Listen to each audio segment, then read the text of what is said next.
Hola, cordial saludo para todos.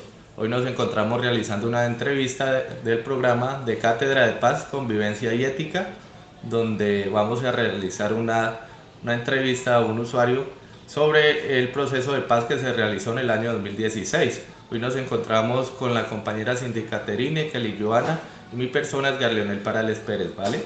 Entonces a continuación mi compañera Cindy Caterine se va a dirigir hacia ustedes. Ética. Eh, bueno, les voy a hablar un poco sobre la reparación de las víctimas, que este es un sistema integral, el cual busca la verdad, la justicia y la reparación y no la repetición, el cual pone las víctimas en el centro y no a los victimarios. También hay tres entidades importantes como lo son la Comisión para la Verdad, la UBPD, la cual se encarga de buscar las personas desaparecidas, y la JEP, que se encarga de juzgar a los máximos responsables, ¿cierto? Entonces, seguimos con mi compañera Kelly, que va a realizar la entrevista. Contamos con el señor Pedro Pablo Pérez, a quien le haremos unas pequeñas preguntas acerca del acuerdo firmado en el 2016. Señor Pedro, ¿cómo se encuentra? Bueno, muy bien, muchas gracias y agradecerles por esta invitación. Aquí estamos listos para lo que sea posible contestar. Señor Pedro, bueno, para iniciar me gustaría escucharlo, saber qué piensa usted acerca del acuerdo de paz firmado en el 2016. Bueno, el acuerdo de paz firmado por el doctor Juan Manuel Santos, presidente de la República, con la guerrilla de la FARC, la guerrilla más antigua del país, yo creo que fue una buena intención. Yo creo que la voluntad la tuvieron las dos partes, pero como todos los acuerdos, ninguno es perfecto, ¿no? Creo que aquí, digamos que de pronto el presidente excedió un poco en hacer el plebiscito y ese plebiscito se perdió. Entonces, en la medida que se perdió ese plebiscito, hubo una especie de polarización que todavía existe y a veces ha tomado más fuerza, ¿no? Pero creo que el acuerdo estuvo dentro de lo fundamental, con unas bases importantes y se logró eh, desarmar casi 13.000 personas que hoy en día el 85% se mantiene dentro del acuerdo. Creo que eso ha sido fundamental, partiendo de la base que ningún acuerdo es perfecto, pero que es mucho mejor hacerlo que no haberlo logrado. Darle, ¿qué conoce usted acerca del acuerdo de paz firmado en el 2016? Eh, pues lo que conozco pues ha sido un poco, pues ya llevamos varios tiempos. Esto fue algo que fue que se firmó en el gobierno de Santos, ya llevamos 8 añitos. eh, que se hizo un tratado de paz con la FARC, EP, y de ahí para acá pues lo que se ha hablado no ha sido muy así, no ha sido mucho, ha sido poco realmente. Ahorita último, pues con el tema de la JEP y eso, la reparación de las víctimas, pues en mi caso, pues por acá no conozco a ninguna persona cercana que haya sido involucrado en ese tema directamente. Don Edward, le vamos a hacer unas preguntas acerca del proceso de paz firmado en el año 2016, enfocado en la parte de víctimas, ¿vale? Entonces, don Edward, ¿qué piensa usted acerca del acuerdo de paz que se firmó en el año 2016? Mucho gusto, ¿cómo estamos? Pues lo que yo pienso que fue un paso muy importante a seguir para el paz de Colombia y además eso ayuda a disminuir un poco la violencia que hay en nuestro municipio, en nuestra vereda o en toda Colombia. Para continuar, ¿sabe usted qué significa hablar de víctimas según este proceso de paz firmado?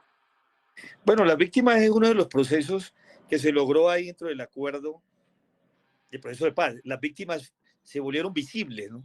Se volvieron visibles estas víctimas, lograron tener un reconocimiento, digamos, lograron, a través de las víctimas, se lograron recuperar algunos muertos que no sabían dónde estaban, creo que más de, no recuerdo bien la cifra, se lograron recuperar. Entonces me parece que las víctimas es el valor fundamental del acuerdo, ¿no? De pronto no se les ha dado a todos todo lo que se merece y no se ha logrado darle a cada quien lo que realmente se merecía. Pero creo que parte del acuerdo, para encerrar en dos palabras, es que las víctimas se volvieron visibles. Y entonces se les ha dado poco a poco a través de la G, han venido dándoles el reconocimiento que no ha sido fácil, pero que por lo menos sabemos quiénes son las víctimas. ¿Usted qué es lo más importante que debemos o deberíamos saber sobre el conflicto armado en Colombia? ¿Qué deberemos realmente saber del conflicto armado en Colombia? ¿Qué piensa usted Ah, sobre eso? Es ¿Qué cree que algo, es lo más importante que deberíamos saber?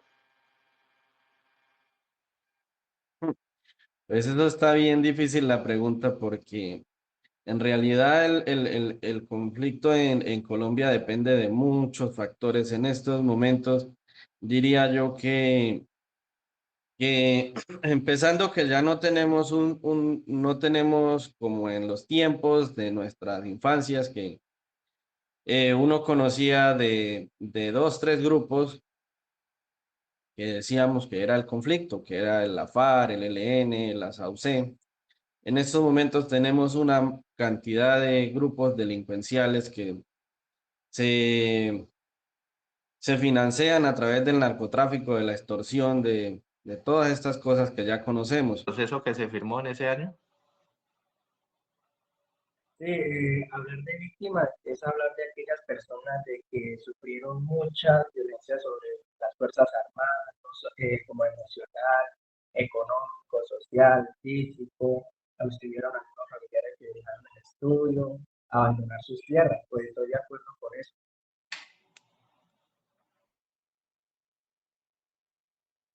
Señor Eduard, entonces, ¿cree usted que es lo más importante que debemos decir sobre el acuerdo del conflicto armado en Colombia? Pues creo que debemos conocer las historias primero y entender cómo afecta a la familia y las comunidades, porque las Fuerzas Armadas salieron a defender algo, algunas son fuerzas más buenas y malas, pero con tal todo lleva a afectar a más que toda la población o a las comunidades obreras. Hay algunos victimarios a los cuales sus familiares no aparecieron y se les hizo se les dio como una indemnización, pero no a todos se les ha cumplido como este proceso. ¿Qué piensa usted al respecto de eso? No, yo diría que de pronto la G no ha sido ha sido poco paquidérmica, lenta en este proceso porque hay mucha gente, pero seguramente a algunos les va a llegar. Y no es fácil porque también hay muchos colados, ¿no? Hay que entender que hay muchos que se meten que no son víctimas y han querido aprovechar para, como dice, hacerse el borracho para pagar la fiesta sucia, para sacar provecho de eso. Y entonces hay que tener un filtro muy bien, porque a veces, y lo digo sin mencionar nombres, a veces les han dado a los que no son y a los que no merecen. Creo que es uno de los grandes problemas, que se han vuelto víctimas, entonces le han dado casa, le han dado, y le han dado un poco de cosas, carro, seguridad, a los que no eran, y a las verdaderas víctimas que de pronto no son tan, no saben alegar, no saben pedir a defender sus derechos, se han dejado por fuera. Yo creo que en eso hay que tener mucho cuidado para que eso no siga sucediendo y lo que ya ha pasado, por lo menos esos filtros se hagan de mayor claridad, de forma diáfana y transparente, para que quien reciba el beneficio sea la verdadera víctima y no tengamos ahí personas infiltradas. Importante que debemos o deberíamos saber eh, la población en general sobre el conflicto armado aquí en Colombia. Bueno, se dice que verdad y reparación, ¿no? Conocer la verdad, pero conocer la verdad ¿para qué? ¿Qué nos interesa a nosotros que nos digan la verdad si no tiene sentido? Conocer la verdad para no volver a repetir, ¿no? Esa es la razón de ser. Conozco la verdad para que haya una reparación y no volverlo a repetir. A mí que me interesa que me digan, no, que sí, que ellos mataron a mi familiar, no. Me interesa que me digan eso, pero que haya una reparación y un compromiso de no volver a repetir esos actos. Pero para que no se repitan esos actos, pues tenemos que evitar las razones que llevaron a que eso pase, ¿no?